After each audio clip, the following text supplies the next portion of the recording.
Déclaration du Front populaire ivoirien FPI relativement au prix d'achat du kilo du cacao aux producteurs. Afin Guessant réclame une commission d'enquête parlementaire. Canal Ivoire, voix de la diversité. Après plusieurs mois de menaces, de grève et de tensions à cause du prix d'achat du cacao imposé par le gouvernement et jugé insuffisant par les producteurs au regard de la hausse exceptionnelle du prix international, le gouvernement vient de façon exceptionnelle de fixer à 1500 francs le kilogramme de cacao pour la campagne intermédiaire 2023-2024 qui a démarré le lundi 1er avril 2024. Mais cette décision n'a pas mis fin à la controverse. Certains producteurs jugeant insuffisant cette augmentation de 50% au regard du prix international du cacao, pendant que d'autres la trouvent satisfaisante en comparaison du prix de la campagne principale. Il convient de noter que le cours du cacao sur le marché international connaît une forte hausse depuis l'année 2022. En octobre 2022, le kilogramme de cacao était négocié à 1900 francs. En octobre 2023, ce prix est passé à 3300 francs CFA, soit une hausse de 74%. Alors que l'on devait s'attendre à un prix borchant d'au moins 1900 francs CFA, conformément au principe de payer aux producteurs 60% du prix CAF, le gouvernement et le Conseil Café-Cacao ont décidé de fixer le prix minimum garanti à 1000 francs CFA le kilogramme, soit moins de 30% du prix CAF. Depuis octobre 2023, le cours du cacao sur le marché international a poursuivi sa trajectoire haussière, atteignant le montant de 6000 francs CFA le kilogramme en mars 2024. Sur la base d'un prix moyen CAF de 4000 francs le kilogramme et d'un niveau de vente de 1,3 million de tonnes de cacao, on peut estimer à 5200 milliards de francs CFA le montant ressources générées par la filière au cours de la campagne principale qui vient de s'achever. Ainsi, en dépit de la chute de la production et des ventes par rapport à la campagne 2022-2023, 1,8 million de tonnes multipliées par 1900 francs le kilogramme donne 3420 milliards de francs CFA. On note que les ressources générées par la filière cacao ont connu une augmentation de 52% en 2023-2024.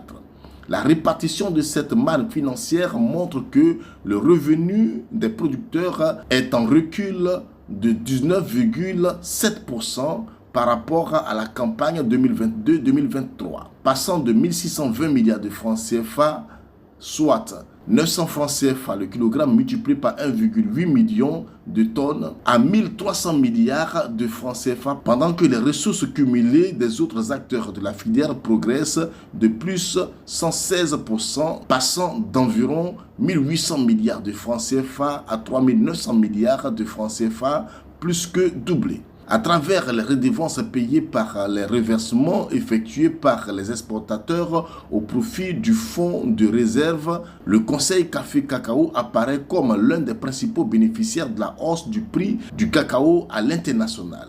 Cette spoliation des cacaoculteurs est d'autant incompréhensible et surprenante qu'elle est en contradiction flagrante avec une préoccupation centrale de la réforme de la filière café-cacao que représente la lutte contre la pauvreté en milieu rural, la sécurisation et l'amélioration du revenu des producteurs, ceci ayant toujours été le maillon le plus faible de la chaîne des intervenants. C'est du reste au nom de cette préoccupation qu'a été créée l'initiative Café Cacao Côte d'Ivoire, Ghana, ICCIG en août 2021 afin que les deux géants du cacao au niveau mondial, plus que 60% de la production, constituent une sorte d'OPEP du cacao et soient en mesure de peser sur le cours mondial du cacao.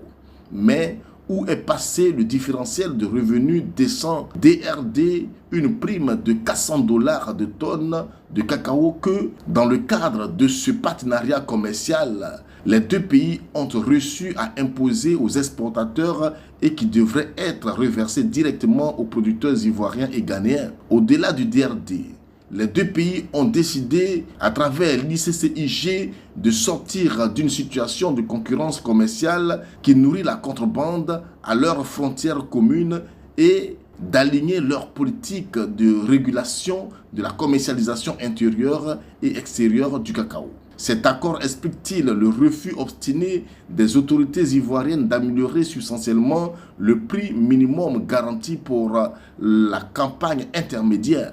Sinon, à quoi vont servir les centaines de milliards de francs CFA de reversement engagés par le Conseil Café Cacao à la faveur de la flambée du cours mondial du cacao? Ces questions se posent parce qu'à la faveur de la réforme, l'État a pris la filière Café Cacao en otage et la gère dans l'opacité totale au détriment des producteurs réduits à subir à chaque campagne des prix arbitraires. Après plus de 10 ans, l'interprofession prévue par la réforme qui leur aurait permis d'avoir un regard sur la gestion de la filière n'a pas encore vu le jour. Le recensement des producteurs traîne en longueur. Les organisations professionnelles agricoles de café et de cacao sont livrées à elles-mêmes et la promotion économique et sociale des producteurs de café et de cacao reste hélas un vœu pieux. Pendant la campagne 2016-2017, l'incompétence du Conseil Café Cacao en matière de veille et de prévision et d'études prospectives n'a pas permis d'anticiper la surproduction mondiale et de réguler la commercialisation du cacao ivoirien. En conséquence, les producteurs ont perdu des dizaines de milliards de francs CFA dans la suspension des ventes moins de 2 mois après l'ouverture de la campagne. La sécurité, la viabilité et la pérennité des mécanismes de régulation de la filière et de la stabilisation des prix ont été prises à défaut. Cette année, le Conseil Café Cacao est obligé de reporter sur la campagne intermédiaire des contrats de la campagne principale qu'il n'a pu honorer à cause, cette fois-ci, d'un déficit de production qu'il n'a pas pu prévoir. Aux exportateurs concernés, il va céder 1000 francs CFA le kilogramme, un cacao payé maintenant aux producteurs à 1500 francs le kilogramme. En puisant dans les fonds de réserve pour équilibrer la transaction, il fera payer aux producteurs les conséquences financières de son incompétence. La création de l'ICCIG soulève d'autres interrogations, à commencer par celle de son existence juridique. En tant que député, je n'ai pas connaissance que cet accord qui crée une organisation intergouvernementale dotée d'un siège basé à Accra et d'organisations administratives, conseils d'administration et d'exécution, secrétariat exécutif,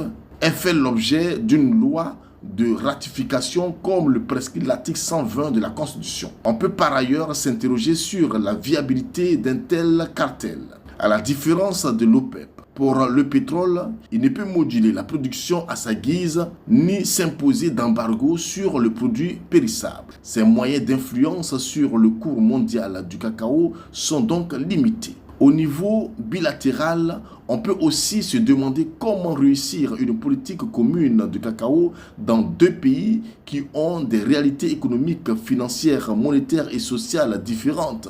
Le Ghana sort d'une grave crise économique et est soumis à un programme d'ajustement structurel strict soutenu par le FMI au titre de la facilité élargie de crédit FEC, afin de rétablir la stabilité macroéconomique et la viabilité de sa dette, alors que la Côte d'Ivoire travaille à atteindre la tranche supérieure des pays à revenus intermédiaires. Une politique économique commune doit pouvoir prendre appui sur des critères de convergence macroéconomique, donc sur une politique d'intégration qu'offre par exemple le cadre de la CEDEAO. Malheureusement, les chefs d'État de la CEDEAO rechignent à la concrétiser, notamment au plan monétaire. En raison de l'importance stratégique de la filière café-cacao dans l'économie nationale et la société ivoirienne, la transparence et la compétence doivent être au centre de sa bonne gouvernance.